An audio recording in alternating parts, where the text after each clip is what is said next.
Бишкекте мас айдоочу керептер болгон кырсыктан 5 унаа жабыркап, бир киши ооруканага түштү. Окуя 10-июнда саат 23:45 чамасында Алыкулов жана Гагарин көчөлөрүнүн кесилишинде болгон. Жол кыймылынын коопсуздугун көзөмөлдөө башкармалыгынын маалыматына ылайык, Mercedes-Benz түндүк багытта бара жатып, алдыдагы 2 Audi үлгүсүндөгү унааны сүзгөн. Алар Renault Logan жана Kia K7 үлгүсүндөгү унааларга урулган. Кырсыктын кесепетинен Kia машинасындагы жүргүнчү мед жардам алуу үчүн ооруканага кайрылган. Маза кемде билет? Канача водитель карап турган.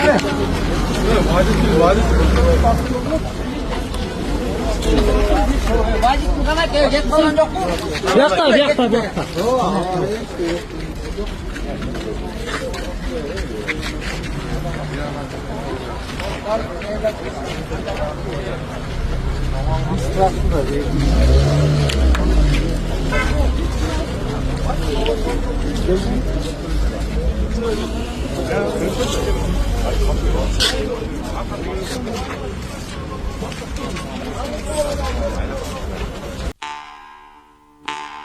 Nasıl? Şakaftar.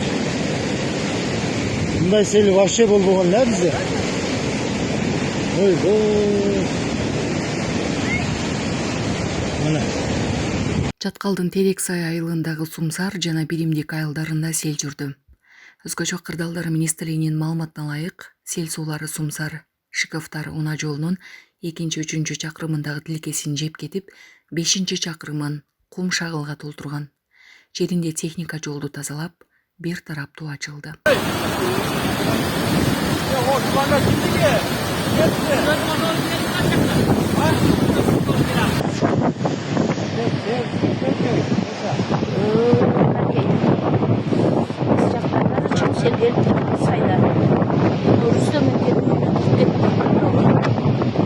Водозабор. Водозабор каптойло кетти. Нарындагы жол тыгынын көргөнсүзбү? Социалдык тармактарда Нарын шаарында жаралган жол тыгыны тартылган видео тароодо. Анда жол тыгынын унаалар эмес, уй койлор жаратканын көрүүгө болот. Интернет колдонуучулары видеого түрдүү пикирлерди калтырып, ар кандай реакция кылышууда. Москвада жакшы клиника таппай жүрөсүзбү? Анда мен сиздерге азыр өзүбүздүн кыргыз мекендештер ачкан эң жакшы клиниканы көрсөтүп берем. Бул жерден гинеколог, уролог, лор, невролог, стоматолог жана башка врачтарга көрүнсөңүздөр болот. Умбем клиникасы таза жана сапаттуу заманбап аппараттар менен жабдылган. Эң негизгиси биздин клиникада биздин врачтар пациенттерге жакшы мамиле кылып, өзүбүздүн кыргыз тилинде жакшы кылып түшүндүрүп баарын айтып беришет. Көп адамдар оорусу күчөп кеткенде гана келишет. Бирок ден соолукту убагында текшерип туруу абдан маанилүү. Эгерде сиз дагы ден соолугуңузду текшерүүнү каалап жүргөн болсоңуздар, анда дароо биздин клиникага кайрылыңыздар. Келип УЗИге түшүп, өзүңүзгө керектүү анализдерди да тапшырып кетсеңиздер болот. Анан дагы достор, бул Умбем клиникасы кайсыл жерде жайгашкан деп жатсаңыздар, метро Нахимовский проспекттин 1 жана 2 выходунан чыкканда 3 мүнөттүк алыстыкта жайгашкан. Эртең мененки саат 9-дан кечки саат 8-ге чейин иштейт, без выходной. Андыктан келсеңиздер болот. Бөтөн элде, бөтөн жерде жүргөндөн кийин өзүңүздөрдүн ден соолугуңуздарга дайыма кам көрүңүздөр. Биз сиздер үчүн ар дайым кызмат кылууга даярбыз.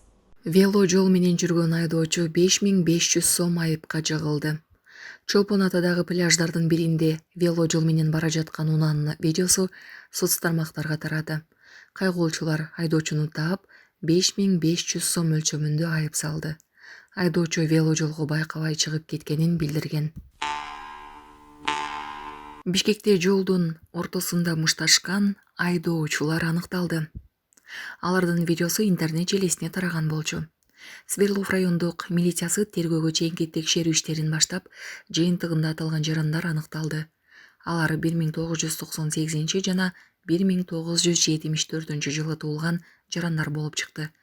Аталган жарандарга майда бий баштык боюнча протоколдор түзүлдү. Материалдар Свердлов райондук сотуна жөнөтүлдү. Боомдо бир нече унаа кырсыкка кабылды. Күбөлөрдүн видеосу. Боом капчыгайында бир нече унаа катышкан жол кырсыгы катталды. Бул тууралуу окуянын күбөлөрү билдиришти. Алардын айтымында кырсык Боом капчыгайындагы кооптуу бурулуштардын биринде болгон.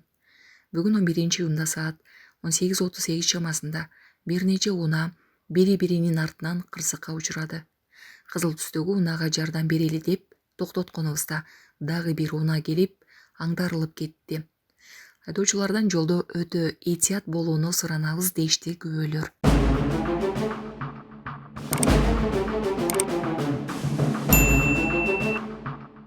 Жетимиш бешчилердин каты. Сот отуруму мындан ары ачык өтөт. УКМКнын мурдагы башчысы Камчыбек Ташиев баш болгон 75-чилердин каты боюнча айыпталган саясатчылардын соттук отуруму мындан ары ачык режимде өткөрүлөт. Мындай чечимди судья жактоочулардын өтүнүчүн канааттандыргандан кийин кабыл алды. Маалыматты бүгүн 1-Май райондук соту тастыктады. Кийинки соттук отурум 15-июнга белгиленди. Эскерте кетсек, бул иш боюнча соттук отурумдар жабык өтүп келген. Анткени Ички иштер министрлиги аталган ишке жашыруун деген гриф койгон. 75 кишинин каты жогорку кеңешке кантип келип калганын жактоочу айтып берди. Бактыбек Жумашев билдиргендей, катты кабыл алууда эч кандай мыйзам бузуулар болгон эмес. Ал адегенде парламенттин канцеляриясына түшкөн. Баары ачык турду. Кат түштү, катталды, жетчү жерине жетти. Муну күбөлөр тастыктап беришти. Аларды бирөөлөр шаштырып, же жашырган сыяктуу нерселер болгон эмес, деди жактоочу. Аянын ишин жетпей калган, каралбай калды дегендей. Жок, кат деген коомчулукта процесс менен эмес, колдон колго келгенде атпайбы? Ошондой болуп турбу? Колдон колго эмес, эмеге чөтпай, мисалы. Мынакей 75 киши катты кол коюп атканда, мисалы өзүңөрдү эсептеп көрүлө тура. Бир эле келди, бул баары сүйлөшүлгөн болсо, бир эле келип коюлмакты. Эми ал боюнча Боорукерликтин үлгүсү. Жолдун ортосунда уча албай калган чымчыкка айдоочу жардам берди. Коомдук транспорттун айдоочусу жолдун ортосунда уча албай турган чымчыкка жардам берип, көпчүлүктүн алкышына ээ болду. Окуя учурунда айдоочу унаасын токтотуп, кооптуу абалда калган чымчыкты жол четине чыгарып койгон. Андан кийин гана каттамын уланткан. Айдоочунун бул аракети күбө болгондор тарабынан жылуу кабыл алынып, социалдык тармактарда ага ыраазычылык билдирген пикирлер айтылууда. Колдонуучулар анын жаныбарларга кайдыгер карабаган мамилеси үлгү болорун белгилешүүдө. 1 голго 5000 сом. Акжол Махмудов жаш футболчуга өзгөчө сыйлык убада кылды. Балбан Акжол Махмудов жаш футболчу Бадырхан менен жолугуп, анын машыгуусуна күбө болду. Балбан талаада машыгып жаткан өспүрүм футболчуга өзгөчө мотивация берүүнү чечкен. Ал Бадырхан бир оюнда 1 гол киргизсе 5000 сом, 2 гол киргизсе 10.000 сом, ал эми хет-трик жасап 3 гол киргизсе 20.000 сом берерин убадалады. Махмудов бул тууралуу социалдык тармактагы баракчасына жазып, жаш спортчуга ийгиликтерди каалады. Бадырхан келечекте Кыргыздын атын дүйнөгө тааныткан мыкты футболчулардын бири бол деген тилегин билдирди ал. Ош шаарында коляскалуу аялды ташуудан баш тарткан автобус айдоочусу жумуштан алынды. Бул тууралуу шаардын мэри Жанарбек Акаев социалдык тармактарда билдирди.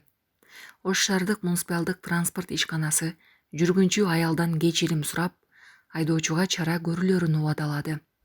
Ошол эле учурда ишкана автобуста бир гана коляскага орун каралганын жана сапарга чыккан учурда аны бүктөп коюу керектигин белгиледи.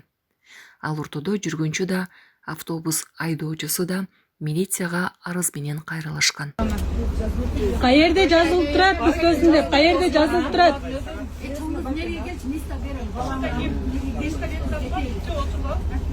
Колясканы бүктө деп, ушунча адамдын астында мен 2 бала менен чүрүп салды автобустан. Лично сизге барып мен арыз жазам мэрияга. Лично сизге барып жазам мен.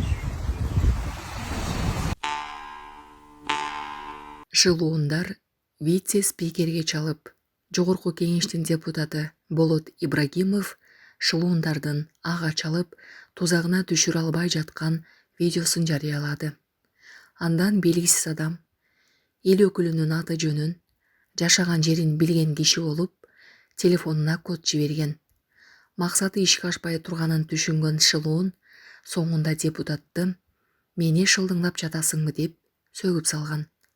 Милиция кыргызстандыктарга кибер шылуундардан сак болууну эскертип келет. Какой тариф, который мы можем вам предложить, естественно, без дополнительной платы. Касательно продления номера телефона. Сейчас вам поступит на телефон смс-уведомление от нашей компании с номером заявления. Посмотрите, пожалуйста, от Билайна поступило смс? Так, нет, не поступает, еще не поступило. Посмотрите, в разделе сообщения должен быть. Да, я вот смотрю в сообщениях. Нету. У Билайна ничего не поступило. Номер телефона 3 семерки, номер телефона стоит, сим-карта в телефоне или нет? Да, стоит. Интересно, проверьте, пожалуйста, еще раз сам раздел сообщения, вот, сами сообщения. Вот проверяю, нету. Нету ничего, Нет, Билайна? нету. Угу. А вам обычно смс-уведомления корректно поступают? Да, у меня вот звучный режим стоит, я беззвучный никогда не ставлю. Громкий звонок стоит, все, сигнал, как положено. Я понимаю, может с задержкой поступали ранее? Ну вот я говорю, у меня в последнее время интернет медленно стал. Может, какие-то проблемы со связью у нас. Может быть. Хорошо, давайте так сделаем. По WhatsApp проверьте, вам смс-уведомление поступило, либо Viber, Telegram, то есть в мессенджерах. Так, по WhatsApp. Да, вот поступил по WhatsApp. Да, Четыре цифры, номер заявки. да, да. Да-да-да. Назовите номер заявки. 95-95. Нет, номер заявки, который вам поступил, код вот этот. Ну вот 95-95 код. Вы даете некорректный код. Ну я не знаю, у меня вот такой поступил. Угу. Хорошо, давайте я заново попробую вам отправить. Вы говорите, в Канте проживаете? Да. Очень интересно. Только что посмотрите, поступил код. Нет, сейчас не поступает. Проверьте еще раз WhatsApp. Хорошо, сейчас я проверю. А вы издеваетесь, да, надо мной? Нет, я не издеваюсь.